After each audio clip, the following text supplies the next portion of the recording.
Le choix d'une vie sans enfant.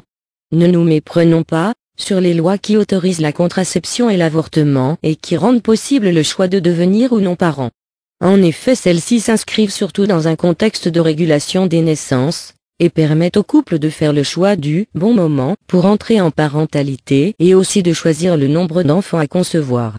Choisir une autre voie, par contre faire le choix d'une vie sans enfant, est associé dans notre société à d'autres traits connotés négativement. L'égoïsme, le fait de ne pas aimer les enfants ou encore une sexualité hors du cadre conjugal.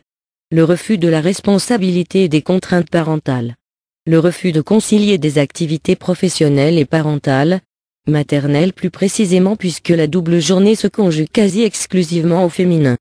Tout nous encourage à penser que la vie sans enfant est ratée. Au contraire, le choix d'une vie sans enfant, c'est intégrer le fait que la vie d'un humain ne se résume pas qu'à la procréation. Pourquoi chaque être humain serait obligé de donner naissance, d'élever un enfant? La réponse est que c'est la société qui altère les cerveaux. La preuve, combien de gens essayent de convaincre que sans enfant la vie n'a aucun sens? 5% des Françaises et des Français qui ont fait le choix d'une vie sans enfant.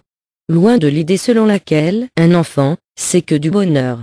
Et de l'image qui associe la famille à une forme d'épanouissement de soi et de réussite. Notre société nataliste entretient un encouragement à la parentalité, par laquelle le désir d'enfant est pensé sous le registre de l'évidence. Et le fait de ne pas en avoir peut même être culpabilisant. Pour une grande partie de ceux ayant fait ce choix, c'est le désir de liberté dans les sphères conjugales, familiales et professionnelles, qui qualifie le mieux leur parcours de vie sans enfant.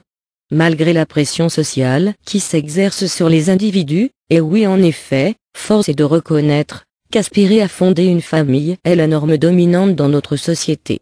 Les sans-enfants volontaires se heurtent à l'incompréhension de leurs entourages, qui refusent de penser la non-parentalité comme un choix positif.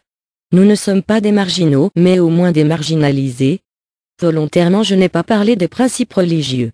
Merci de votre écoute. Ce contenu est fourni par le site childable.fr, site de rencontre pour devenir copar, site de rencontre et d'annonces, simple, gratuit et compatible mobile/tablette, pour la coparentalité et l'homoparentalité, pour choisir d'avoir un enfant, être copar.